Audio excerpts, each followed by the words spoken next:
Hello everyone, welcome back to my channel. I hope you're having a great day. Today we're going to talk about a very important essay called Course in General Linguistics by Ferdinand de Saussure, which is a very important essay in structuralism and marks the beginning of structuralism, we can say, as a kind of a unique field. So before anything, let's dive right into the essay and see what Saussure wanted to tell us. So Saussure introduced the idea of sign, the linguistic sign. But what is the linguistic sign? So if you want it to be easy for you to understand, you can say that, for example, the linguistic sign is the word, but this is a mistake. And Saussure never equates a sign with word because there are two different units. But in order to begin to understand what we mean by linguistic sign and structuralism, you could say, for example, linguistic sign is a word.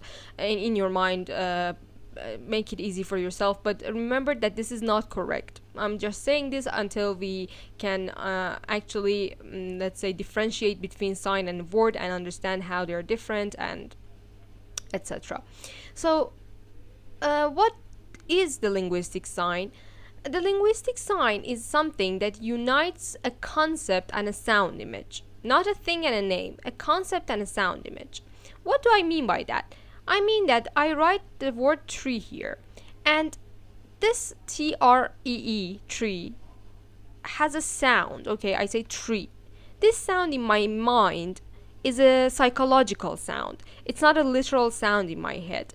And besides that, when I write it down, the written form here is also the image. So there's a sound image here created.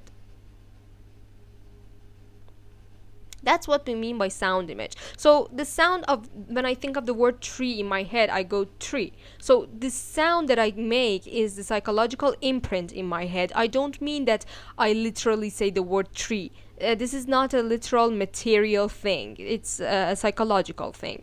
So let's just say the voice in your head, perhaps. So this is the sound image of tree, and Saussure calls this the signifier, or in French, signifiant. And then we have, let's say, a tree with my brilliant painting skills, a tree. And this is the concept of the tree.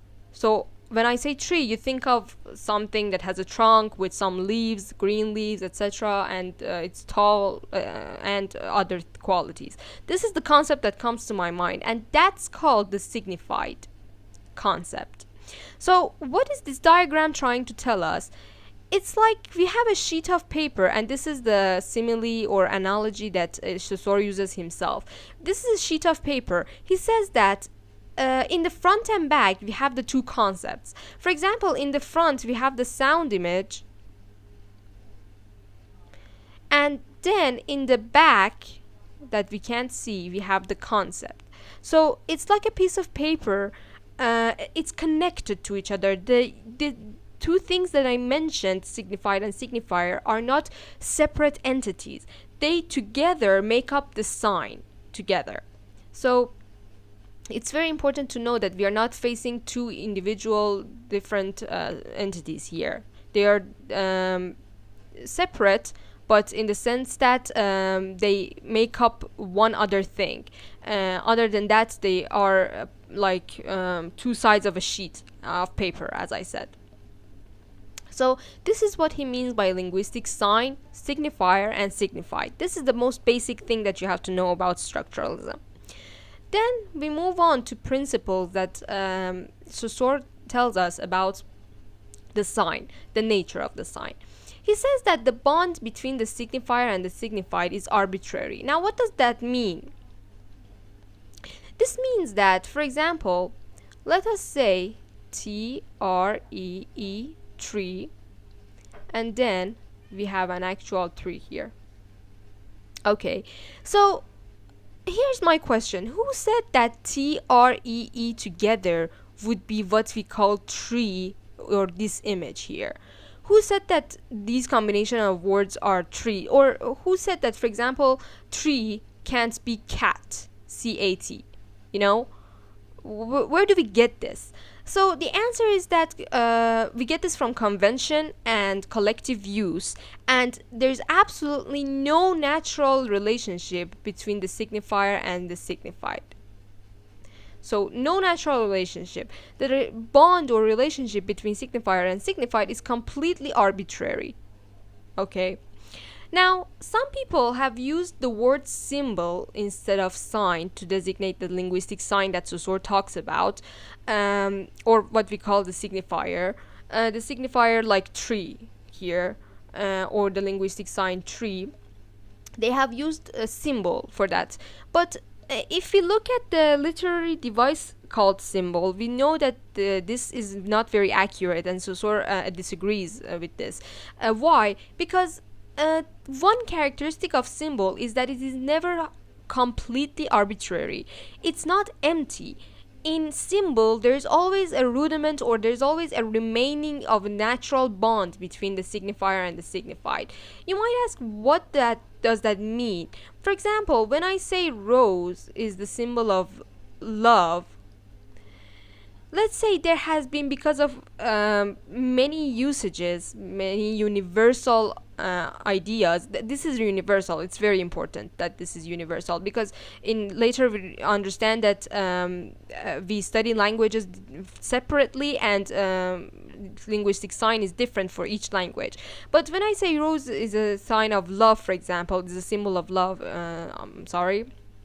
It means that it has been used to express love so many times that it is now associated with love. So in rose, there is always a rudiment of love, and that's the relationship that they have. So using the word symbol instead of sign would not be accurate, because Saussure says that in other words that are not symbols, like a tree or a cat, that are not famous symbols, there is no natural connection. It's completely arbitrary. So let's not use the word symbol for it.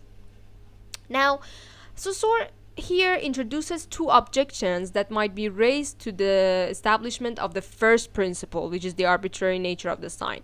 First, it is the onomatopoeia, and two, it's the interjections. What are these? Onomatopoeia are words that mimic sound, like tick-tock for the clock. Okay. So, how is this an exception? So, we say that tick-tock is an imitation of the word. So, this is not arbitrary, right? This is a natural connection between it. Yes, you are kind of correct when you say this, that onomatopoeia has a natural link, but this doesn't mean that this should be a rule set in stone, because not only are they limited onomatopoeia, not only are they limited in their numbers, but they are somewhat chosen arbitrarily when you look at them in different languages. So in for example, French or Turkish or Persian, the languages that I know that different sounds for example, onomatopoeic words are different. For example, TikTok is the same in Farsi as well. But let's say knock knock. Knock knock is onomatopoeic for knocking the door in English. But in Persian, we say tak tak. That's the word for knocking on the door. So that's how onomatopoeia is not a very good objection here, because it's first of all limited in its numbers, and second of all it is kind of arbitrary. And the second one is interjections. What are interjections? They are abrupt emphatic exclamations expressing emotion. For example, wow or ouch when you are hurt. But again, Saussure argues here that interjections are different in different languages. It's not a fixed or natural bond between the signifier and the signified. And we can say, for example, in English we say ouch when we feel pain, but in Persian we say ah when we feel pain. So how is this an objection? There is no natural link. If there was a natural link between them, then both of the words in the same two languages would have been the same, but they're not the same. So that means that this objection is not valid as well. Next principle that he talks about is the linear nature of the signifier. So the signifier is auditory, of course. Like I said, we say the word tree and then we hear the voice in our head, or we hear the voice as we say it. And this is unfolded in time, and because of that, it has two characteristics. It represents a span of time, and this span is measurable in single dimension. It is a line. What do I mean? For example, I say, this is a tree. Now, when I say this sentence, you hear it in a line. I can't pronounce this and is at the same time. I should just say this is a tree, as in a line. Okay, I go in a linear manner. I can't pronounce all of these words at the same time, like a circular manner or anything else. So this is what he means by the auditory and the linearity of the signifier. The signifier, which is auditory, can only be a line. So they only have at their command the dimension of time. We don't have the dimension of space or any other dimensions for signifiers. We only have time for them. And that's why they are linear. Now, in the second chapter, he goes on to talk about immutability and mutability of the sign. Here I have to give you a warning. So Saussure gets kind of paradoxical here and contrary to himself, because he kind of claims that language is both immutable and mutable. But how is that possible? Let's go and figure it out. So the immutability of language, what do we mean by that? First, let's go for that one, immutability. So Saussure claims that the masses of people have no voice in the matter of changing a language, and the signifier chosen by a language could be replaced by no other signifier, not arbitrarily, not directly, not intentionally. So why is the reason for that? Because no matter what period you choose to look at or how far you go, language is always the heritage of the preceding period. So it's something that it has been inherited to the next generation. So you can't kind of say stop time, make a change in the language, and then when that change happens, let's say make a change, and then continue time, and then make everyone use that change. It doesn't happen like that. Everything goes in a history. Everything is going according to time. So you can't just stop time, make a change, and then expect everyone to follow it from that same time that you pause the time, let's say. So as a result, there is no intentional change in language, which is why it is immutable. The 4 reasons that he gives for this are the ones I have listed below. First, the arbitrary nature of the sign. Because of the arbitrary nature of the sign, we can't really change anything, because how do we even know what to change? Like, how do I even know what to call a tree if I didn't want to call it a tree? Where do I get that from? There is not a natural connection. Well, how do I know that? And the second one is the multiplicity of signs necessary to form any language. So since the number of signs in any language is infinite, sorry, not infinite, the opposite. Since the signs in any language are numberless, we can't really make like drastic changes in a language intentionally, because it's so vast that any little change will kind of be forgotten or not be used collectively by people, etc., for many reasons, we can say. And the third one is the overcomplexity of the system of language. So this one I think is very clear because of the complexity of the system of language. We can't really understand how to make changes to it intentionally or consciously. Anything that has happened, any change that has happened has been unconscious by people. It has just been a matter of time where something has changed and people started to use it little by little. And finally, it's the collective inertia toward innovation. What do we mean by that? It means that language is a social thing, and as a social thing, it has kind of a, let's say, resistance. It's by nature inert to change. And that's a primary conservative force because language doesn't want to change, let's say. And this inertia is what keeps it from changing and keeps us from changing it. Let's say we can't do it intentionally. Language is checked not only by the weight of the collectivity but also by time. These two are inseparable. At every moment, solidarity with the past checks freedom of choice. What do we mean by this?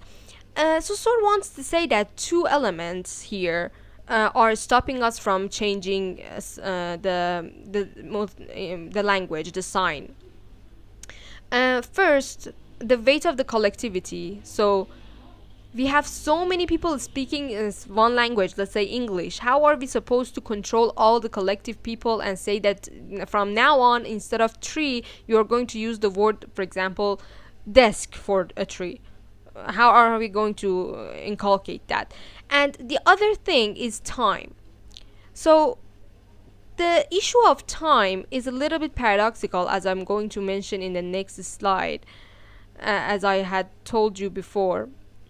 Saussure gets a little bit contrary here to himself, and we will see why I say this.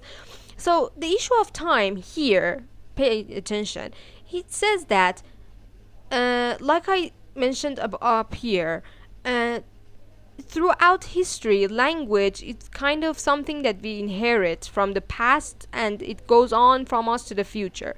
So time kind of preserves language. Because we can't stop time and then unpause it at a different point, that's the reason why we can't make a change to language. So time kind of wants to preserve language as it is. So if that doesn't make sense to you, let me just say that, for example, I want to stop time here and make everyone say desk instead of tree to a tree. Now, if I stop time and make everyone understand this, and then unpause the time, from that point everyone will call a tree a desk.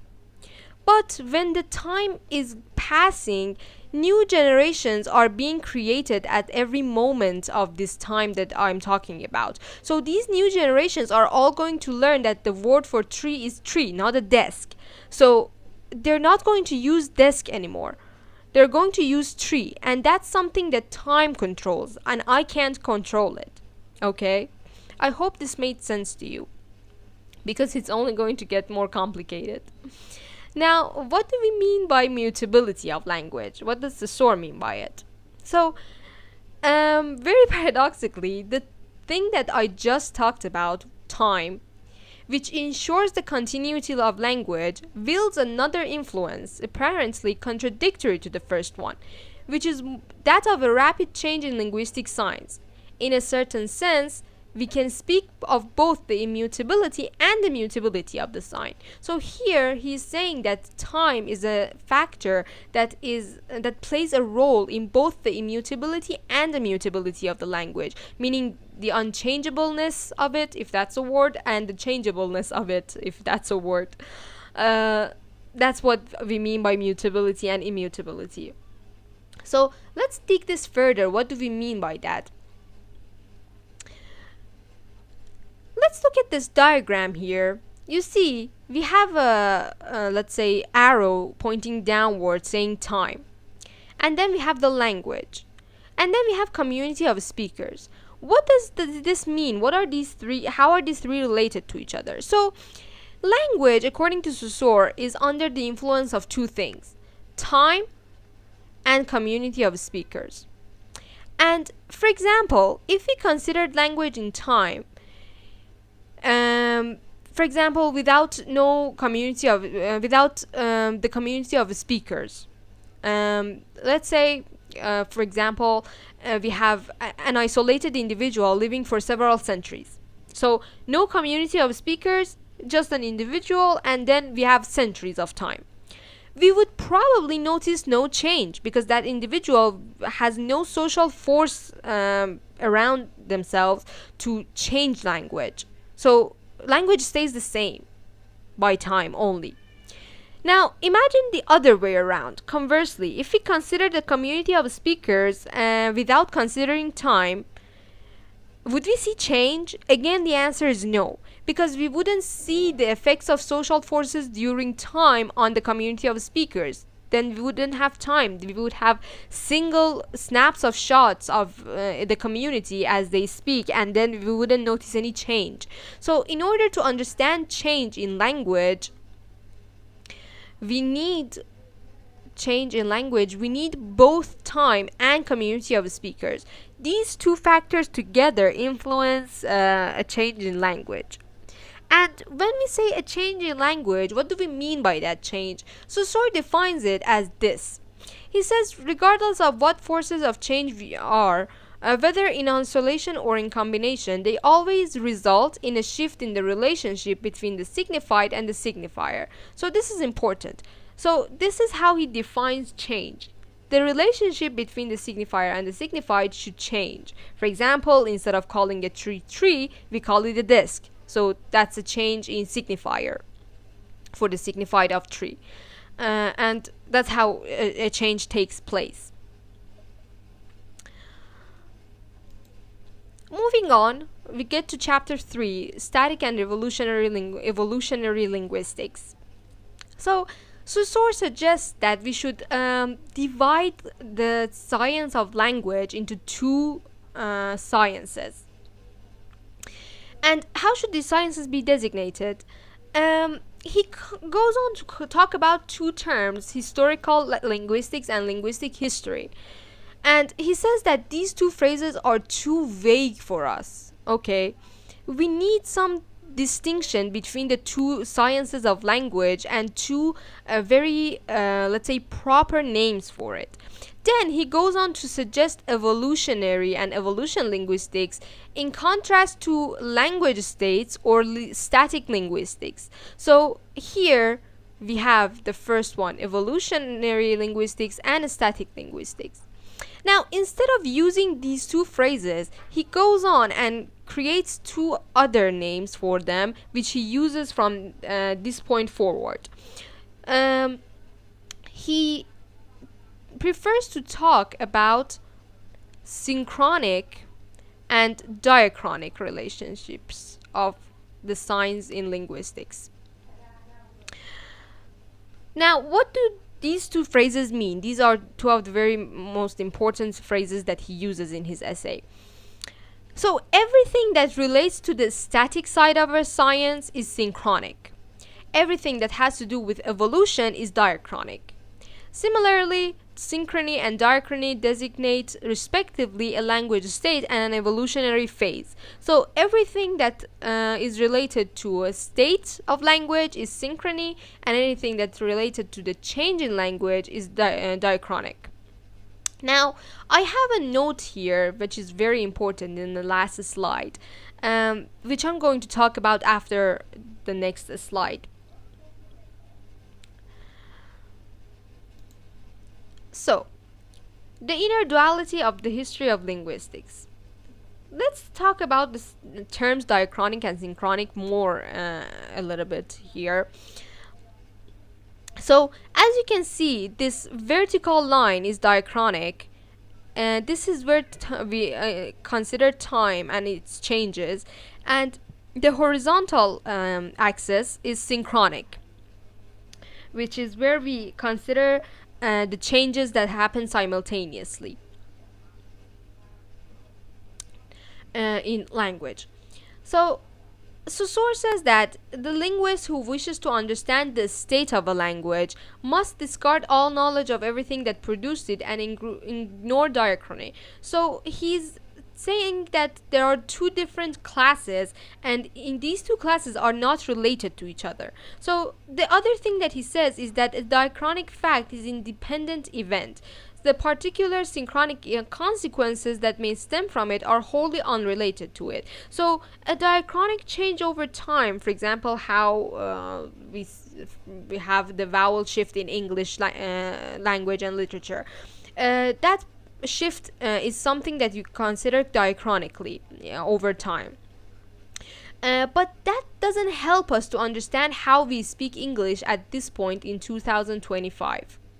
So if you want to study the synchrony of language, you have to study the language at the present time, and all the things that are related to it and are affecting it at the present time as a system, not how it was, let's say, in the 1600s or in the 1700s over the time.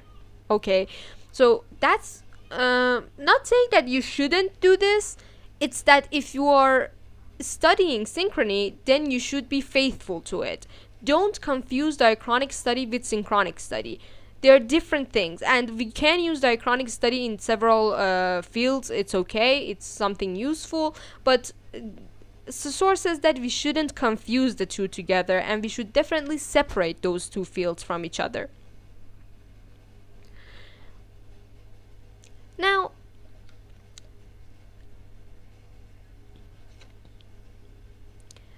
to talk about synchronic and diachronic more, I have a very nice analogy for synchronic, let's say, analysis, and that's like taking a picture.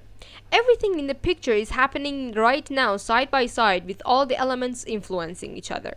Time doesn't matter when you are looking at a picture. It's just how things relate to each other in the moment. Okay? And that's synchrony. Synchronic analysis is not prescriptive. It's actually descriptive, and it's not historical. It doesn't ask how language got to the point that it has gotten to. It just describes how it works at the moment. Like, how are we using English in 2025? That's synchrony. But diachronic is like what happened in the vowel shift, the big vowel shift in English. What was it and how did it affect the language? That's a diachronic change. That's a change that you consider over time, or that, as we call it, an evolution. And here I have a point. Let's read it together. Diachronic facts are not even directed towards changing the system. Never is the system modified directly. So this is a point that goes back to the immutability of language, saying that diachronic facts never work toward changing the language directly as a system, and they are just, let's say, anomalies that happen to the language. They are not some intentional changes that we make to the language and with the intention of changing the system. The system is never modified directly, and I mean the system of language. So I wanted to point out a note in the last slide, so let's go and take a look at that. What is this note? In practice, a language state is not a point in time, but rather a certain span of time during which the sum of the modifications that have supervened is minimal. So we said that when we want to study synchronic linguistics, we consider language as a span of time, as at a point of time, at a moment, like a picture.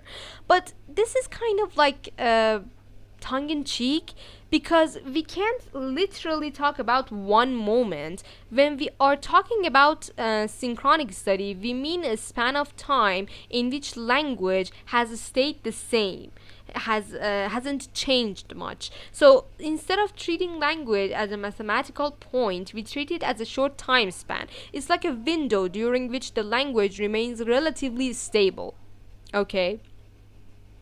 So even though we say that synchronic linguistic studies language at a point in time, this point in time is realistically a short span of time. That's the point I wanted to, and that's the note I wanted to tell you guys before we move down further. So when we say I study, for example, the language of 2025, I mean, for example, let's say a month in 2025, a short period in 2025. That's the synchronic study of it. Okay, and that's what Saussure says himself. He says that we have to make some simplifications as this point goes. Here in static linguistics, as in most sciences, no course of reasoning is possible without the usual simplification of data. So we have to simplify our data in order to be able to work with it. We can't just consider any moment of time and then work with that. So that's the note I wanted to tell you about synchronic study. So we do say a point in time, but this point in time is a short span, not literally a point in time. So the next issue is the two linguistic contrasted according to their methods and principles. So synchronic and diachronic. We said that these are important and we're still going to talk about them. So synchrony has only one perspective, and that's the speaker's perspective. It's very important. The whole method consists of gathering evidence from speakers to know just to what extent something is a reality. So as I said, I want to see how speakers are using English in, for example, Texas in 2025. Okay, and I want to describe that. This is descriptive. I want to describe how speakers use it. But diachronic linguistics, on the contrary, must distinguish two perspectives. One of these is the prospective, which follows the course of time in the future.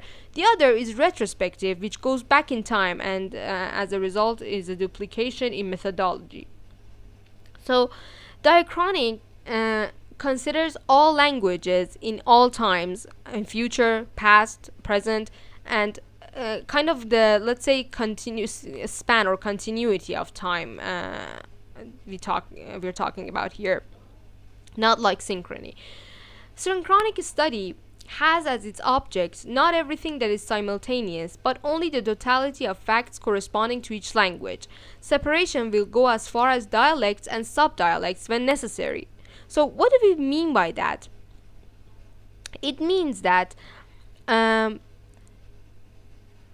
synchrony and synchronic linguistics doesn't study all language phenomena happening at the same time, but rather focuses on the internal systems of a single language at a given moment.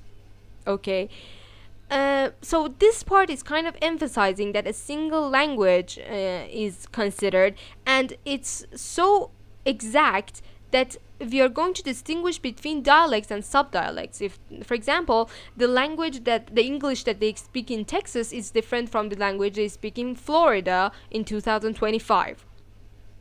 So that's the synchronic study of language. It doesn't happen simultaneously, and it doesn't happen when we are considering everything together. It's where we only consider the facts that are relevant to each language, and that's what we study. And then Saussure goes on to say that synchronic is not really a precise word, and instead he gives us idiosynchronic. What does idiosynchronic means? So idios comes from individual, meaning that we should focus on the study of one specific language at a specific point in time. It's not just language at a time, but a particular system at a time. So that's what he means by idiosynchronic. Against this, we have the diachronic linguistics that not only does not need, but even rejects such a specialization. Because as you can see in diachronic study, for example, I go from the roots words of Latin to the words of French and English. And from the Germanic languages, I go to English. And I say this is the root word that I can find in Latin. For example, I don't know any words in Latin, unfortunately. But let's say the root word of some French word goes back to Latin, and as it is the root language for it, and that's diachronic study. So I'm studying everything globally. I'm studying different languages, and I'm connecting them together, and I'm studying them at different times. That's the diachronic study. It doesn't look for specializations. It just studies everything simultaneously from every sphere and from different systems. But that's not what we want to do. That, according to Saussure, that's not how we should study language. We should study it synchronically, not diachronically. Synchronic law and diachronic law. Now, language is a social institute, and because of that, Saussure says that every social law has two basic characteristics. It is imperative and general, so it comes in and by force, and it covers all cases. The synchronic law is general but not imperative. What do we mean by this? So, the synchronic law is not imperative. It is general. It means that the synchronic law covers everything that we are going to ask, everything that we are going to talk about, and we can describe the system, but it's not imperative, meaning that we can't force it to behave in a certain way. So, doubtless, it is imposed on individuals by the weight of collective usage. It means that when the synchronic law becomes general, it's going to be used by everyone. So, how is it not imperative? Well, it's going to be used by everyone, but that doesn't mean that there is an obligation in the language, on the part of the language, that is going to enforce that law. There is no guarantee that the regularity that has been established by synchronic law is going to stay the same. So there is no imperative when it comes to synchronic law. Sorry. And then, to summarize, we go back to diachronic laws. So first, synchronic laws have, no matter what they are, evidence a certain regularity, but they are in no way imperative. So they do have a general, or let's say a generalizing manner. They regulate some ideas, but they are not imperative. On the other hand, diachronic facts force themselves upon language, and they are in no way general. For example, in English, let's say the plural of the word feet used to be footy. Now it's feet. So this change happened diachronically, but it doesn't. It forced itself upon the language. Came suddenly and forced itself upon the language by the users. But it's in no way general. It doesn't mean that all the plurals of the English language are going to be made like this, are going to be like feet.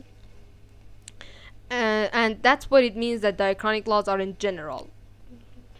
So diachronic changes are not systematic across all languages, and I can't say that this rule for making the plural of feet is going to be the same in Persian, for example, or in French. It's not going to be. These are not general, let's say, laws.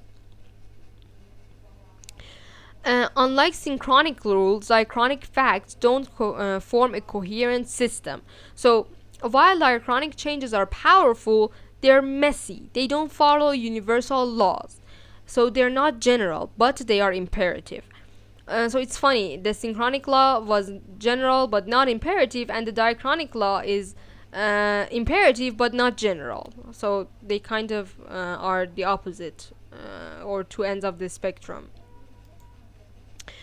So, the final conclusion that Saussure makes in the first part of course in general linguistics is that synchronic linguistics will be considered with the logical and psychological relations that bind together coexisting terms and form a system in a collective mind of the speakers. So, some words that are key words here are that we have coexisting terms, so things that happen at the same time, or at least a short span of time, form a system. A system of language is very important, and in the collective mind of the speakers. So this is descriptive language, not prescriptive language. We want to see what the speakers actually use. On the other hand, diachronic linguistics will study relations that bind together successive terms not perceived by the collective mind but substituted with each other without forming a system. So in the vertical axis of time, this is how we study diachronic laws. So we have successive terms, for example, here, here, here. For example, tree had different words. Let's say we called it arbre in this first instance, then it became tree, then it became desk. So these are the changes that happen throughout time, and they're not perceived by the collective mind consciously. They just happen, and then it's like a virus. They spread through the language, they spread through the speakers, and suddenly you see that after let's say 200 years, instead of tree we call it a desk, for example. I know this is just a very odd example, but I'm just trying to lighten the point. So that's how synchronic and diachronic rules and laws work.